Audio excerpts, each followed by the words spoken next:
सौम्यास common station.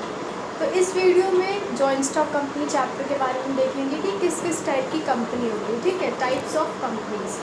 सो बहुत सारे type की कंपनीज है। जो फर्स्ट टाइप की कंपनी हमारी आती है वो होती है चार्टर्ड कंपनी।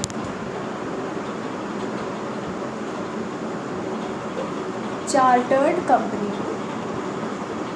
चार्टर्ड कंपनी वो कंपनी होती है जो एक रॉयल चार्टर स्टैब्लिश करता है। रॉयल चार्टर क्या होता है? जो किंग या क्वीन है किसी स्टेट के, किसी कंट्री के, वो अगर कोई कंपनी स्टैब्लिश करते हैं या कोई हेड ऑफ स्टेट है वो अगर किसी रॉयल चार्टर या स्पेशल एक्ट से वो स्टैब्लिश कर रहे हैं कंपनी, देन उस कंपनी को हम चार्टर्ड कंपनी कहते हैं। सो मेन ये मतलब है कि chartered company is related to the monarchies. Monarchies आपका क्या है? जैसे कि हमारे इंडिया में जो आई थी ब्रिटिश ईस्ट इंडिया कंपनी, तो ब्रिटिश ईस्ट इंडिया कंपनी जो है रॉयल चार्टर जो थी उन्होंने इस्टेब्लिश करी थी। ठीक है, जैसे आपके बुक में दिया गया है कि the British East India company was created by charter of queen of England. तो क्वीन या किंग अगर किसी टाइप की कंपनी इस्टेब्लिश करते हैं तो उसे हम चार्टर्ड कंपनी कहते हैं। आपके टाइम में क्या है, मोनार्कीज़ नहीं है, बहुत सारी कंट्रीज है जहाँ पे ये किंग और क्वीन वाला सिस्टम ख़त्म हो चुका है। तो ये सिस्टम मोनार्की ख़त्म होने से क्या हो रहा है, चार्टर्ड कंपनीज़ भी अब ख़त्म हो चुकी है, ना के बराबर है। तो चार्टर्ड कंपनी बहुत पहले हुआ करती थी। ब्रिटिश ईस्ट इंडिया कंपनी जो इंडिया में ब्रिटिशर्स ने 200 ईयर्स तक उसने रूल किया है, तो वो भी एक चार्टर्ड कंपनी थी। But now due to passage of time monarchies बंद हो गई हैं, ख़त्म हो गई हैं, तो ये हो रहा है कि अब ऐसी कंपनीज एग्जिस्ट नहीं करती, so they are rarely found now. Example में इसका क्या था आपको? British East India company, British East India company. Second type की जो कंपनी आपके आती है वो होती है स्टैट्यूटरी कंपनी।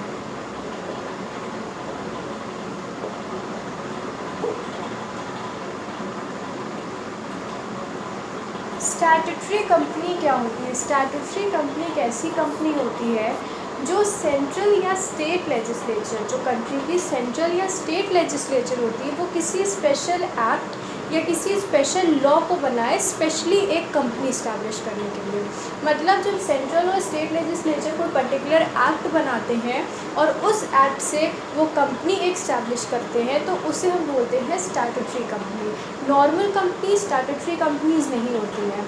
जो स्टैट्यूटरी कंपनीज होती है ये एक बहुत ही, इनका स्पेसिफिक स्टैट्यूट एक बनाया जाता है। स्टैट्यूट आप ये समझिए, ये इनका एक लॉ होता है, इनका खुद का लॉ होता है, पर्टिकुलर इनके लिए लॉ होता है, और you can call it law बोल सकते हैं, स्टैट्यूट बोल सकते हैं। इससे ही इनका नाम पड़ा है स्टैट्यूटरी कंपनी। एक्ट होता है पर्टिकुलरली इन कंपनीज़ को स्टैब्लिश करने के लिए जो सेंट्रल और स्टेट लेजिस्लेचर बनाते हैं। तो अगर कोई कंपनी एक पर्टिकुलर लॉ या स्टैट्यूट या एक्ट से स्टैब्लिश हो रही है देन इसको हम बोलेंगे स्टैट्यूटरी कंपनी। स्टैट्यूटरी कंपनी कौन स्टैब्लिश करते हैं? सेंट्रल या स्टेट लेजिस्लेचर्स करते हैं। अगर आप बात करें कि इस कंपनी में कौन सा लॉ बाइंड करेगा, तो ये जनरली जो कंपनीज़ पे लॉ बाइंड कर रहा है, हम अपने इंडिया की बात करें तो वह कंपनीज़ एक्ट ऑफ 2013। ठीक है, कंपनीज़ एक्ट 2013 जनरली जितनी कंपनीज़ होती हैं उन पर लगता है। अब स्टैट्यूटरी कंपनी में क्या है कि इनका खुद का एक लॉ या स्टैट्यूट होता है जो सेंट्रल स्टेट लेजिस्लेचर बना कर दे रहे हैं। तो इनके केस में ये होता है कि इनके इस लॉ में स्पेसिफिक होता है, स्पेसिफाई कर दिया जाता है कि किस किस चीज़ों को किस किस तरह से ये कंपनी करेगी।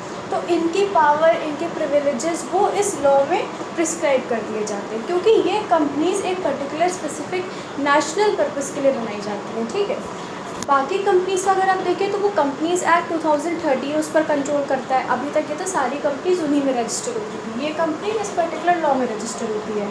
अगर कभी कुछ ऐसा होगा कि स्टैट्यूटरी कंपनी का जो ये पर्टिकुलर लॉ है और जो हमारा कंपनीज़ एक्ट ऑफ 2013 है, कंपनीज़ एक्ट ऑफ 2013 है, इन दोनों में अगर कुछ कॉन्फ्लिक्ट हुआ, कुछ ऐसी चीज़ें हुई, कॉन्ट्राडिक्टरी हो गई जो कंपनीज़ एक्ट में नहीं है एंड वो स्टैट्यूट में है, कुछ कॉन्फ्लिक्ट हो रहा है, तो क्या होगा, जो ये स्टैट्यूट है जिसने इस कंपनी को बनाया है इसका जो लॉ रहेगा वो माना जाएगा।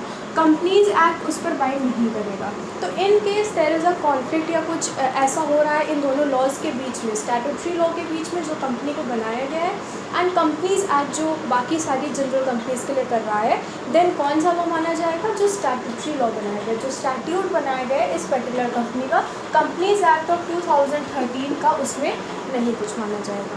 तो ये आपका स्टैट्यूटरी कंपनी। अगर आप एग्जांपल देखें तो नेशनल इंपॉर्टेंस में जनरली जो बनती हैं हमारे कंट्री में, जो आरबीआई है, आरबीआई क्या है? Reserve bank of India. Reserve bank of India हमारी कंट्री का सेंट्रल बैंक है, वो एक बैंक है जो बाकी सारे बैंक्स को कोऑर्डिनेट कर रहा है। रिजर्व बैंक ऑफ इंडिया हमारा सेंट्रल बैंक होता है, ठीक है। बाकी जितने बैंक्स हैं, हमारा HDFC हो गया, ICICI, ये सारे बैंक्स आपके कमर्शियल बैंक्स हैं, SBI हो गया, ये आपके कमर्शियल बैंक्स होते हैं। But reserve bank of India central bank है। बैंकिंग में हमेशा बताया कि बैंक्स जो होते हैं वो कंपनी के फॉर्म में ही ऑर्गेनाइज करे जाते हैं। तो रिजर्व बैंक ऑफ इंडिया भी कंपनी के फॉर्म में ऑर्गेनाइज हुआ है, एंड वो एक पर्टिकुलर स्टैट्यूट के से बनाया गया है जो कि सेंट्रल या स्टेट लेजिस्लेचर, अब reserve bank of India central है तो ऑब्वियस सी बात है सेंट्रल लेजिस्लेचर में बना होगा, पार्लियामेंट में। तो उन्होंने एक पर्टिकुलर लॉ से ये रिजर्व बैंक ऑफ इंडिया बनाया है। In case reserve bank of India का एक एग्जांपल लेकर देखते हैं, उनका जो लॉ बना है रिजर्व बैंक ऑफ इंडिया के स्पेशली है, और जो हमारा कंपनीज एक्ट 2013 है, कोई ऐसी चीज़ें होती जो हमें मैच नहीं करती हैं, देन हम इसमें ओवर पावर कौन करेगा? ओवर पावर करेगा जो आरबीआई का लॉ स्टैट्यूट है। कंपनीज एक्ट उस पर रूल नहीं करेगा। तो ये स्टैट्यूटरी कंपनी होती है। स्टैट्यूटरी कंपनी का क्या है? छोटा सा summary, statute of particular law होता है जिससे ये इस्टेब्लिश होती है। कौन इस्टेब्लिश करता है? सेंट्रल या स्टेट लेजिस्लेचर। अगर स्टैट्यूटरी जो लॉ है और कंपनीज एक्ट है, इनमें कॉन्फ्लिक्ट कुछ होता है, तो किसकी कौन सा इसमें भारी पड़ जाएगा? स्टैट्यूटरी लॉ जब वो बन जाएगा। एंड एग्जाम्पल आपका आरबीआई, एग्जाम्पल आपका RBI, reserve bank of India. ये आपकी स्टैट्यूटरी कंपनी हो गई थी। अब स्टैट्यूटरी कंपनी के बाद आपके आती है रजिस्टर्ड कंपनीज।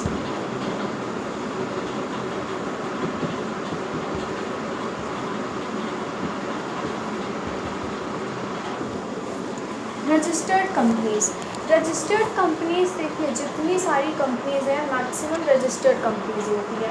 रजिस्टर्ड कंपनी का मतलब ये होता है कि ऐसी कंपनी जो आपने बनाई, देन आपने उसको, मतलब देखो पहले तो आप ऑर्गेनाइजेशन बोलोगे उसको क्योंकि वो रजिस्टर नहीं हुई है। जब उसको आप रजिस्टर कर दोगे कंपनीज एक्ट 2013 में, देन वो आपकी रजिस्टर्ड कंपनी बन जाएगी। जब वो रजिस्टर्ड कंपनी बन जाएगी तो उसे सर्टिफिकेट ऑफ इनकॉर्पोरेशन मिल जाएगा। सर्टिफिकेट ऑफ इनकॉर्पोरेशन का मतलब सर्टिफिकेट ऑफ रजिस्ट्रेशन, ठीक है। तो रजिस्टर्ड कंपनी वही है कि कंपनी है, आपने कंपनीज एक्ट ऑफ 2013 के अंडर में उसको रजिस्टर करवा दिया है, एंड अब वो एक रजिस्टर्ड कंपनी बन गई है। और जितने भी कंपनी के आपने अभी तक जनरल फीचर्स, मेरिट्स, डीमेरिट्स देखे, वही सारे इन रजिस्टर्ड कंपनीज पर लगे होते हैं, ठीक है। वही मेरिट, वही फीचर्स, सब सेम होता है। Separate legal entity, limited liability. तो रजिस्टर्ड कंपनी कुछ नहीं, अभी तक जितना जॉइंट स्टॉक कंपनी के बारे में देखा था वो रजिस्टर्ड कंपनीज ही थी। जैसे आपके इसमें दिया गया है कि registered company established bye registering it with the registrar of companies under the companies act. इनका जितना भी होता है फॉर्मेशन, वर्किंग, बाइंडिंग, अब ये सारा तीन से कवर करा जाता है कंपनीज एक्ट से। इस पर यही एक लॉ जो है कंपनीज एक्ट है वही रूल करता है। तो अगर आप एग्जांपल इसके देखें तो Tata iron and steel company, Tata iron and steel company सबको पता है नॉर्मल सी कंपनीज हैं, ये सारी रजिस्टर्ड कंपनीज होती हैं। लेकिन होता ये है कि जो रजिस्टर्ड कंपनीज हैं इनको भी सब डिवाइड कर दिया गया है। चार्टर्ड कंपनी, स्टैट्यूटरी कंपनी का तो अलग है, उनका कुछ सब डिवीज़न नहीं है। जो रजिस्टर्ड कंपनीज हैं इनको डिवाइड किया गया है, एंड इनके जो डिविजन है वो आप देख लीजिए। फर्स्ट आपका आता है अनलिमिटेड कंपनी।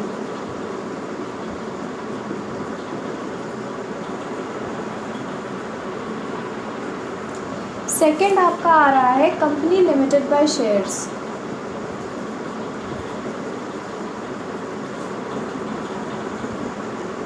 थर्ड है आपका कंपनी लिमिटेड बाय गारंटी।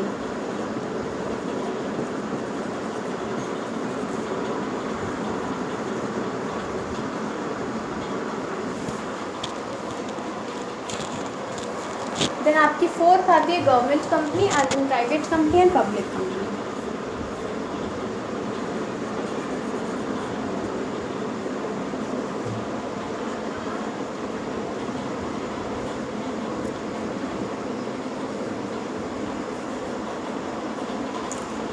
अभी नीचे पर नहीं जाना है। अभी आप बस ये देखिए, रजिस्टर्ड कंपनीज आपकी अनलिमिटेड कंपनी है, company which is limited by shares, company limited by guarantee, government company, private company, public company. क्या होती है ये इतनी सारी रजिस्टर्ड कंपनीज, एक एक करके चलते हैं। रजिस्टर्ड कंपनी पहली आती है आपकी अनलिमिटेड कंपनी। अनलिमिटेड कंपनी का क्या मतलब है? अनलिमिटेड कंपनी का ये मतलब नहीं है कि कंपनी अनलिमिटेड है, खूब सारी कंपनी है, ऐसा नहीं होता है। अनलिमिटेड कंपनी का यहाँ मतलब है कि इस कंपनी के जो मेंबर्स होंगे उनकी लायबिलिटी अनलिमिटेड है, उनकी लायबिलिटी अनलिमिटेड है। देखिए, कंपनी का फीचर ये था कि हर कंपनी में मेंबर्स की लायबिलिटी लिमिटेड होती है जितना उनका शेयर कैपिटल होता है। बट अनलिमिटेड कंपनी में जो मेंबर्स होते हैं उनकी लायबिलिटी अनलिमिटेड है। लायबिलिटी अनलिमिटेड का मतलब ये है कि जब वो कंपनी वुंड अप करी जाएगी, जब वो बंद करी जाएगी, देन जब उनके सारी लायबिलिटीज़ पे बैक करने का टाइम आएगा तो हर मेंबर से एक्सेस अमाउंट लिया जा सकता है। जितना उनके पास शेयर है उससे ज़्यादा अमाउंट भी उनको पे करने के लिए बोला जा सकता है, बिकॉज़ उनकी लायबिलिटी अनलिमिटेड है। उनकी पर्सनल प्रॉपर्टी भी हम यूज़ कर सकते हैं उस बिज़नेस की लायबिलिटीज़ पे बैक करने के लिए जब वो बिज़नेस वुंड अप हो रहा होता है। अनलिमिटेड कंपनी का यही है कि उसमें हर मेंबर की लायबिलिटी अनलिमिटेड होती है।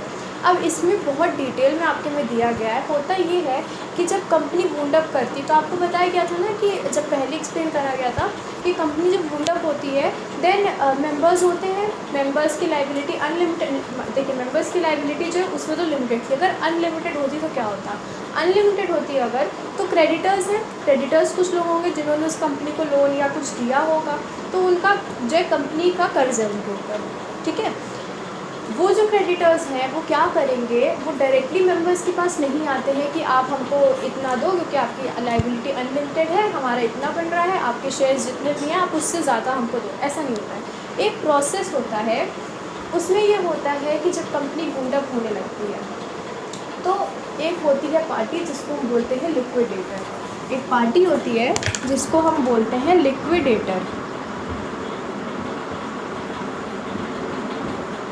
लिक्विडेटर क्या करता है, ये जाके मेंबर्स से बोलेगा कि आप जो है जितना भी कंपनी वुंड अप हो रही है आप उसके एसेट्स में कंट्रीब्यूट करो, आप अपना जो है हमको अलग से पर्सनल प्रॉपर्टी से भी आप हमको मनी दो ताकि हम लायबिलिटीज़ इस कंपनी की पे कर सकें, बिकॉज आपकी लायबिलिटी अनलिमिटेड है। तो ये होता है लिक्विडेटर, ये काम करवाता है क्रेडिटर्स के लिए। तो पूरा प्रोसेस जानने की ज़रूरत नहीं है, सिंपल ये जान लीजिए कि अनलिमिटेड कंपनी में मेंबर्स की लायबिलिटी अनलिमिटेड होती है। अब देखो, कंपनी का मेन जो फीचर था वो ये था कि उसमें मेंबर्स की लायबिलिटी लिमिटेड है, तो ये बहुत प्लस पॉइंट था, मेरिट था। अनलिमिटेड कंपनी का यूज़ क्या है? यूज़ होता होगा, हमारा जो इंडिया में लॉ है कंपनीज एक्ट 2013, उसने अलाउ करा है कि लोग अनलिमिटेड कंपनी बना सकते हैं, बट ये किसी के लिए एडवांटेजेस नहीं होती। बहुत जगह ऑब्वियस सी बात है, ये कंपनी बनाने का फिर लोग नहीं इसको प्रेफर करते। अगर आपके पास ऑप्शन है कि आप लिमिटेड कंपनी बना सको, then why will you go for an unlimited company जहाँ पे आपकी लायबिलिटी अनलिमिटेड हो जाए। सो दो कंपनीज एक्ट इज़ अलाउइंग कि आप अनलिमिटेड कंपनी बना लो, but they are rarely found. तो अभी तक हमने देखा एक चार्टर्ड कंपनी है जो रेयर हो चुकी है, चार्टर्ड कंपनी है जो रेयर है क्योंकि मोनार्कीज ख़त्म हो गई, एक अनलिमिटेड कंपनी है and it is also rarely found, ठीक है, it is also rarely found. तो अभी तक इतनी दो कंपनीज थी जो रेयर हो चुकी हैं। अनलिमिटेड कंपनी का कॉन्सेप्ट ठीक हो गया। अब आता है company limited by shares. Limited by shares पिछली वीडियोज़ में बताया गया क्या होता है। उसमें यह था कि मेंबर जो है उसने जितना शेयर लिया है, जितने के शेयर्स खरीदे हैं, वुंड अप होने के टाइम, कंपनी के वुंड अप होने के टाइम वो उतना ही पैसा केवल देगा जिससे कंपनी अपनी लायबिलिटीज़ पे बैक करे। पर होता क्या है, वो प्रोसेस थोड़ा सा अलग है, थोड़ा अलग है। होता ये, चलो फिर से कहानी शुरू करते हैं, शेयर से कहानी शुरू करते हैं। मान लीजिए एक कंपनी है, जो आपकी बुक में एग्जाम्पल है वही एग्जाम्पल बता रहे हैं। जो कंपनी है उसका, उनको कितना चाहिए शेयर, उनका शेयर कैपिटल है 5 लाख का। एक कंपनी है, चलो यहाँ पर फिर से एक कंपनी बनाते हैं, ABC कंपनी है, इनका शेयर कैपिटल है 5 लाख रुपीज़ का, ठीक है। 5 लाख रुपीज़ का इनका शेयर कैपिटल है। इन्होंने सोचा कि हम एक शेयर कितने रुपए का बनाएंगे, 10 रुपये का। तो अगर ये 5 लाख को 5 लाख के शेयर्स इनको ये बनाना चाहते हैं जिसमें एक शेयर 10 रुपये का होगा, तो ये कितने शेयर बनाएंगे, इनके पास बनेंगे 50,000 शेयर्स। इनके पास 50,000 शेयर्स, इन्होंने 50,000 शेयर्स बनाए जिसमें एक शेयर की वैल्यू क्या थी, 10 रुपीज़ थी। ये कंपनी ने किया। अब ये जो 50,000 शेयर्स हैं ये क्या करेगी कंपनी, स्टॉक मार्केट पे जाकर लगा देगी। ये ABC कंपनी के 50,000 शेयर्स लगे हैं हमारे पास एंड इसमें पर शेयर की वैल्यू 10 रुपीज़ है। तो टोटल उस कंपनी को जब सारे शेयर्स बिक जाएंगे तो उस कंपनी को 5 लाख रुपीज़ मिल जाएगा, उनका शेयर कैपिटल पूरा हो जाएगा। ठीक है। होता क्या है स्टॉक मार्केट में कि आज जब कोई पर्सन जाएगा शेयर्स खरीदने, उसने पूछा कि बताइए एक शेयर की वैल्यू क्या है, तो पता चला कि ठीक है एक शेयर की वैल्यू 10 रुपीज़ है, उसको ये पता चला। तो उसने क्या करा, उसने 50,000 में से इसमें कितने शेयर्स खरीदे, एक्स ने क्या करा 5,000 शेयर्स परचेज करे। जो इंसान गया था वो एक्स था, स्टॉक मार्केट पे गया, उसने 5,000 शेयर्स खरीदे। 5,000 शेयर्स, 50,000 में से 5,000 शेयर उसने खरीद लिए। उसने 5,000 शेयर्स खरीदे तो अगर वो हर शेयर का 10-10 रुपये देगा तो उसने कितना दे दिया, 50,000 रुपीज़ उसके चले गए। ये होना चाहिए नहीं होना चाहिए ना। अगर 5,000 शेयर्स एक्स खरीदेगा, एक शेयर की वैल्यू 10 रुपीज़ है, तो एक्स ने टोटल कितना दिया पैसा, 50,000 दे दिया। उस स्टॉक मार्केट में 50,000 दिया, 5,000 शेयर्स खरीद लिए। समझिए 5,000 शेयर्स आ गए। पर होगा क्या, एक्स ने क्या किया, एक्स ने जब पूछा कि एक शेयर की वैल्यू क्या है, उसको पता लगा ₹10 पर शेयर। उसने कहा कि मैं केवल ₹6 पर शेयर दूंगा। इसने बोला कि मैं केवल एक शेयर का 10 रुपये नहीं, केवल 6 रुपये दूंगा, बाकी पेमेंट मैं अभी नहीं करूँगा। ठीक है, इसने क्या बोला, मैं हर शेयर का 5,000 में से 5,000 शेयर्स का 10 रुपीज़ सबका नहीं दूँगा, मैं 6 रुपये दूँगा। तो जब 6 रुपये देने की बात हुई तो अगर ये 5,000 शेयर्स में पर शेयर की 6 रुपीज़ देगा केवल, तो कितना रुपये देगा, तो ये कितना देगा 30,000, क्योंकि 5,000 शेयर्स है, एक शेयर का 6 रुपये दिया तो 5,000 इंटू 6, ये इट कम 6 5 30,000, 30,000 रुपीज़ इसने दिए। अगर ये हर शेयर के 10 रुपये देता तो ये कितना रुपीज़ लेकर आता, कितना पेमेंट करता, तो ये करता 10 इंटू 5,000 50,000 देना। इसको 50,000 चाहिए था बिकॉज हर शेयर की वैल्यू 10 रुपये थी, पर एक्स ने बोला मैं केवल 6 रुपये पर शेयर दूंगा, तो उसने 30,000 दे दिए। ये क्या है और ये क्या है, और ये जो फ़र्क बच रहा है वो क्या है, फ़र्क कितने का बच रहा है, 50,000 माइनस 30,000 20,000 का। देखो 30,000 जो इसने शेयर की वैल्यू दे दी वो दे दी, अब उसको ये 30,000 नहीं देने हैं, अब इसको ये 30,000 नहीं देने हैं। ये जो 30,000 है ये पेड अमाउंट है, 30,000 is paid on shares, this amount is paid on shares. ₹6 पर शेयर इसने दिए हैं। 20,000 की जो अमाउंट आ रही है, this ₹20,000 is called unpaid on shares. X ने बोला था कि मैं बाकी का पैसा अभी नहीं दूंगा। एक्स ने क्या बोला था कि मैं बाकी का जो 6 रुपये उसने हर शेयर के दिए थे, 10 रुपये नहीं दिए थे, तो कितना बचा, तो उसने मतलब ₹4 पर शेयर नहीं दिया। जब उसने 10 रुपये में से हर शेयर के 10 रुपये का जो था उसमें से उसने हर शेयर का केवल 6 रुपये दिया, तो इसका मतलब उसने 4 रुपये जो हर शेयर पे बनते थे वो नहीं दिए। तो जो 6 रुपये उसने हर शेयर का दे दिया, उससे इसका 30,000 जो रुपीज़ था ये इसने पेड ऑन शेयर, 20,000 जो था this is unpaid on shares. तो अब एक्स की जो लाइबिलिटी है वो लाइबिलिटी बनेगी केवल इस 20,000 की। ठीक है, इसका मतलब क्योंकि स्टॉक मार्केट पे जब कोई इंसान शेयर परचेज़ कर रहा है, ज़रूरी नहीं है कि वो 10 रुपये का हर शेयर है तो वो हर शेयर के 10 रुपये देकर सारी अमाउंट उसी टाइम पे कर देगा। शेयर वो ख़रीद रहा है तो पेमेंट वो करेगा ना, सारी अमाउंट उस टाइम पे नहीं कर रहा होता है। उसने 10 रुपये पर शेयर की जगह केवल 6 रुपये पर शेयर दी। देखो ये वैल्यू जो आपकी बुक में है पर शेयर से दी जा रही है, पर शेयर बोल के दिया जा रहा है। ये भी बोल सकते थे कि 50,000 में से केवल 30,000 उसने पे करा, कह सकते थे, पर इन्होंने नहीं बोला। इन्होंने बताया कि जब बातचीत हो रही तो उन्होंने ये कहा कि 10 रुपये हर शेयर का है, पर मैं केवल 6 रुपये हर शेयर का दूंगा, बाकी जो 4 रुपये हर शेयर के आ रहे हैं वो मैं आपको वो बाद में होता है। क्या होता है बाद में बताया जाएगा। 10 रुपये में से 6 रुपये पर शेयर दिए, मतलब 30,000 की पेमेंट करी। 4 रुपये पर शेयर जो बच रहा है, जो उसने पेमेंट नहीं करी है, अनपेड ऑन शेयर्स जो है, ये ही लायबिलिटी होगी। पिछली वीडियोस में जब एक्सप्लेन करा था हमने कि शेयर्स जब लायबिलिटी होती है, कितनी की होती है लायबिलिटी, उतनी की होती है जितने के आपने शेयर्स खरीदे होते हैं। ऐसा नहीं होता है। होता ये है कि आपने जितनी पेमेंट कर दी होती है उतनी की लायबिलिटी ख़त्म, वो आपको नहीं देनी है। बाकी जो आप पेमेंट नहीं कर रहे हो, the amount which is unpaid on shares, आपने जो शेयर्स खरीद लिए हैं बट आपने उसमें जो अमाउंट नहीं पे करा है, उतने अमाउंट की लायबिलिटी आपकी बनेगी। तो अब जब होगा क्या, ABC कंपनी जब बूट अप करेगी तो X के पास जब बोला जाएगा कि X की लायबिलिटी लिमिटेड है, कितने तक लिमिटेड है, X की लायबिलिटी लिमिटेड है 20,000 तक, the amount which is unpaid on the shares he has purchased earlier. ठीक है, X ने, फिर से अगर आप चाहते तो फिर से एक्सप्लेन कर दे रहे हैं। X ने शेयर्स खरीदे 5,000, 10 रुपीज़ पर शेयर था। X ने कहा मैं केवल 6 रुपीज़ पर शेयर दूँगा। जब उसने केवल 6 रुपीज़ पर शेयर दिए तो उसने कैलकुलेट करा कि उसको केवल 30,000 रुपीज़ देना, बाकी जो 20,000 रुपीज़ बच रहे हैं वो उसकी लायबिलिटी होगी। बस इतना होता है। तो company which is limited by shares है, तो इसमें ये बताया गया है कि आप कैसे निकालोगे वो वैल्यू जो लायबिलिटी बनेगी। अब जब कंपनी बूट अप करेगी ABC, X से बोला जाएगा कि आपकी जो लायबिलिटी जितनी बन रही है आप हमको दो, तो X ने 5,000 के शेयर्स खरीदे जिनकी 10 रुपीज़ पर वैल्यू थी, जिनकी टोटल वैल्यू रुपीज़ 50,000 आती।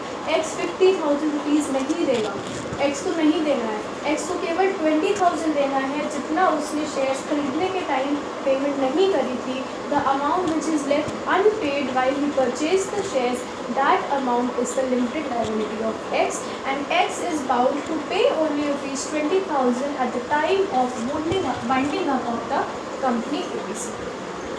ये तो company which is limited by shares, उसमें ये प्रोसेस होता है। ये जो आपका एग्जाम्पल एक्सप्लेन करा गया उसमें यही बताया गया, देखो ऊपर रीड कर दे रहे हैं। X has purchased 5,000 shares on which he has paid rupees 6 per share, means in total he has paid only rupees 30,000. The remaining 20,000 liability.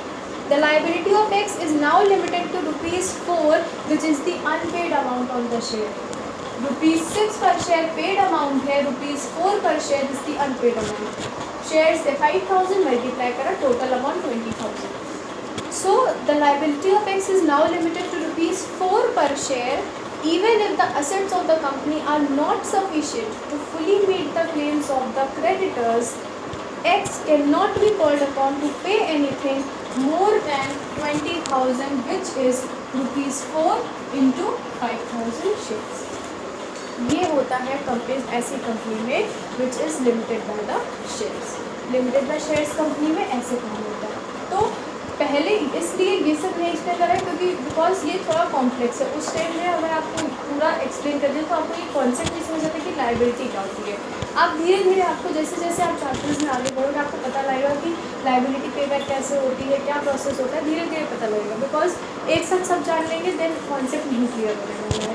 Even अभी जो आप ये सब कंपनीज़ के बारे में पढ़ रहे हैं ये भी आगे जाकर बहुत कॉम्प्लेक्स है। कंपनी बहुत कॉम्प्लेक्स चीज़ है, पूरा कंपनी लॉ आपको बनाया जाएगा आगे। अगर आप बीकॉम परस्यू करोगे देन आपका एक मर्केंटाइल लॉ की बुक आती है, कंपनी लॉ की बुक, तो वो आपको पूरी पढ़नी पड़ेगी। तो बहुत कॉम्प्लेक्स सब्जेक्ट है पर अच्छा ठीक है।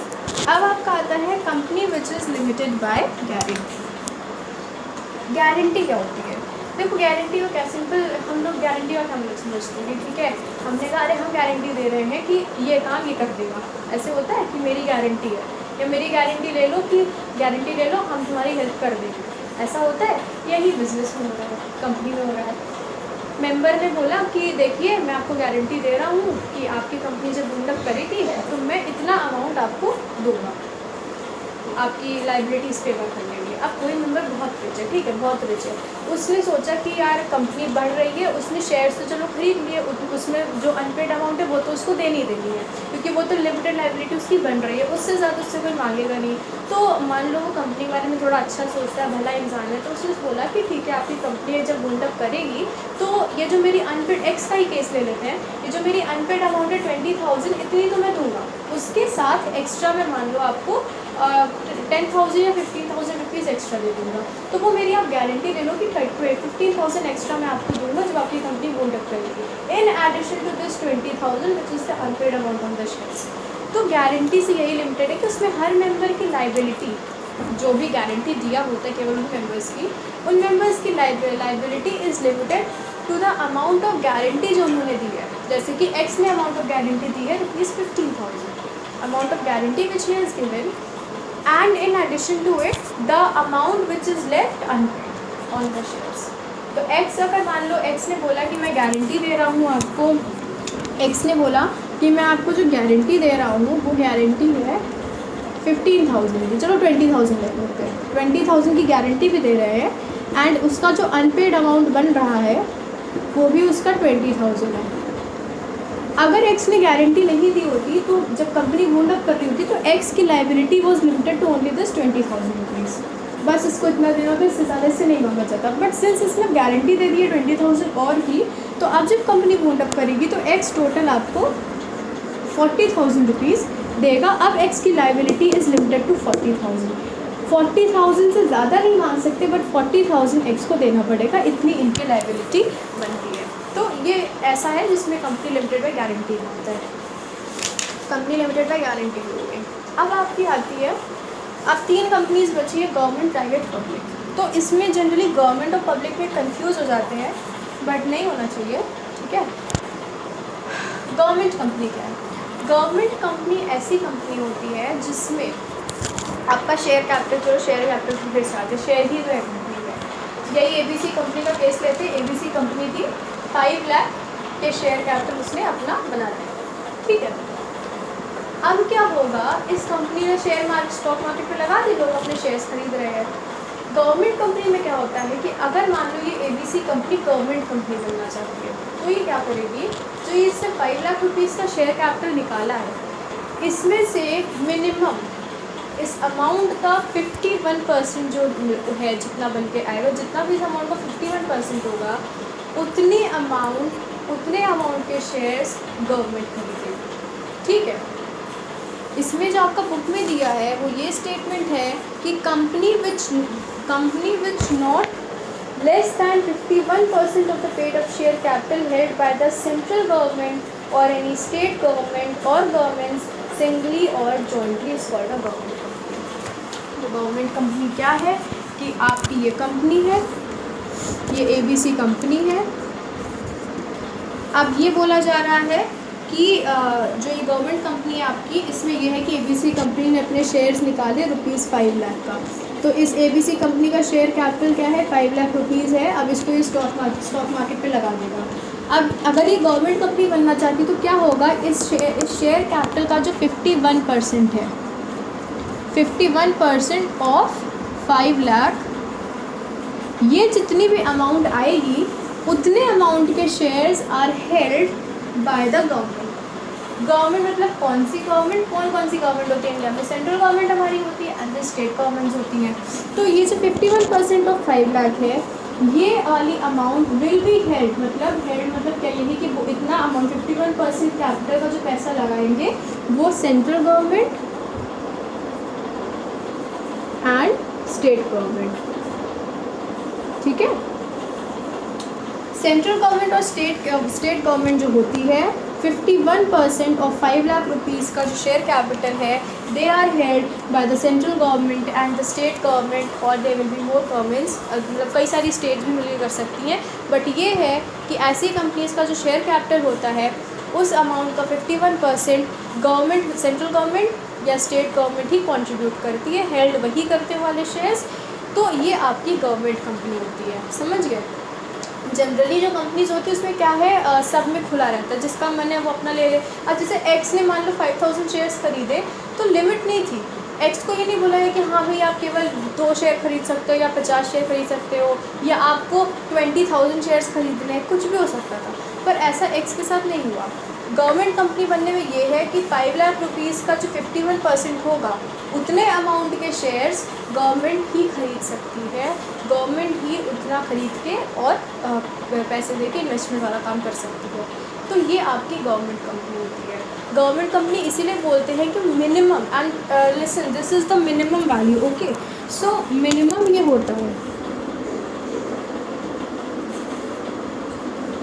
मिनिमम 51%, तो मतलब आधे, लगभग आधे ज़्यादा ही, आधे से ज़्यादा शेयर कैपिटल गवर्नमेंट को ही देना पड़ता है उस कंपनी में। उसके आगे भी ज़्यादा भी 60% 65% भी गवर्नमेंट कंट्रीब्यूट कर सकती है, शेयर्स होल्ड कर सकती है, तभी उस कंपनी को हम गवर्नमेंट कंपनी बोलेंगे, ठीक है। तो गवर्नमेंट कंपनी मतलब कि गवर्नमेंट मेन पैसा लगा रही है, तो इसलिए उन्होंने ये बना दिया। अब देखो ये सब चीज़ें लॉ में प्रिस्क्राइब है, ठीक है। तो गवर्नमेंट कंपनी में ये प्रिस्क्राइब किया गया है कि मिनिमम 51% जो शेयर कैपिटल होगा एक गवर्नमेंट कंपनी का, it will be held by the central और the state government, that's it. ये कंडीशन है एक गवर्नमेंट कंपनी की।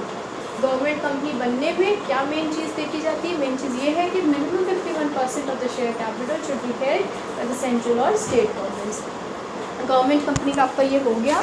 गवर्नमेंट कंपनी के एग्जांपल आपका भारत हेवी इलेक्ट्रॉनिकल्स लिमिटेड और बहुत सारी कंपनीज है, उसमें आपके और एग्जांपल्स हैं कि महानगर टेलीफोन निगम लिमिटेड, स्टेट ट्रेडिंग कॉरपोरेशन। सो ये सारी गवर्नमेंट कंपनीज़ हैं। इसका मतलब है कि इनमें minimum 51% of the share capital is held by the central and the state governments. अब देखो गवर्नमेंट कंपनी तक हमारा हो गया है। हमारी जो 2 कंपनी बची है वो है private company and public company, ठीक है। Private company and public company, इन दोनों कंपनीज़ के बारे में we will talk in the next video, ठीक है। अभी हमने टाइप्स ऑफ कंपनीज में चार्टर्ड कंपनी पढ़ी है। Chartered company which is established by monarchs, ठीक है। मोनार्कीज होती है, रॉयल चार्टर इशू किया जाता है इन कंपनीज के फॉर्मेशन के लिए। British East India company India में जो आई थी, it was a chartered company because it was established by the queen of England. Statutory company एक पर्टिकुलर स्टैट्यूट इनके लिए बनता है, स्पेशल एक्ट होता है वो, स्पेशल एक्ट उसको बोलते हैं। स्पेशल एक्ट बनाती है हमारी central state legislature, and then वो इसको रूल करती है। If there is a conflict between that special act and the companies act of 2013, then that special act is taken into consideration. RBI आपकी statutory company. Registered companies में जो भी इस companies act के अंदर रजिस्टर होती है वो सारी रजिस्टर्ड कंपनीज होती है। Company unlimited company, limited by shares, limited by guarantee, government private public. Unlimited company liabilities unlimited, liquidator होता है जिससे बोला जाता है कि आप जो है मेंबर्स से उनसे अनलिमिटेड लाइबिलिटी, तो आप उनसे सारा लाओ और हमारे ड्यूज खत्म करो, ये क्रेडिटर्स का काम होता है, ठीक है। Limited by shares, limited by shares का पूरा कॉन्सेप्ट है। लिमिटेड बाय शेयर्स मतलब ये है कि जितना पैसा शेयर खरीदते टाइम हमने नहीं दिया था उतनी ही लाइबिलिटी हमारी बनेगी। टोटल हमने कितने शेयर्स खरीदे थे उतना अमाउंट हमें नहीं देना है, उतनी हमारी लाइबिलिटी नहीं है। हमने जितनी पेमेंट नहीं करी है, the amount which is unpaid on the shares we have purchase, उतनी ही हमारी लाइबिलिटी बनेगी। एक्स ने शेयर्स खरीदे थे 50,000 रुपीज़ के, उसमें से 30,000 पे कर दिया था, तो एक्स की लाइबिलिटी विल बी ₹20,000 जो उसने पे नहीं करा था। लिमिटेड बाय गारंटी, इसका यही है कि आपने जो गारंटी दी हुई है वो उतना जो आपको देना पड़ेगा। कई कंपनीज ऐसी होती है जिसमें शेयर कैपिटल नहीं होता है, तो अगर शेयर कैपिटल नहीं है तो उस इंसान की जो लाइबिलिटी है वो केवल गारंटी जितनी स्थिति है उतना ही देगा। अगर शेयर कैपिटल वाला कॉन्सेप्ट है, देन अनपेड अमाउंट जो शेयर पर उसने होल्ड करा है वो भी ऐड कर दिया जाएगा एंड उसकी लाइबिलिटी बढ़ जाएगी। तो ये limited by guarantee. Government company का मतलब सिंपल है कि minimum 51% of the share capital is held by the central और द स्टेट गवर्नमेंट कंपनी। सो अभी इस वीडियो में हमने टाइप्स ऑफ कंपनीज में इतनी कंपनीज का देखा है। 2 रजिस्टर्ड कंपनी के ही 2 और है, private company and public company. ये थोड़ा डिटेल में भी इस बुक में है, सो उसके बारे में हम नेक्स्ट वीडियो में देखेंगे। Till then you should revise all these companies and it's an interesting topic, interesting chapter, and study well, work hard, bye.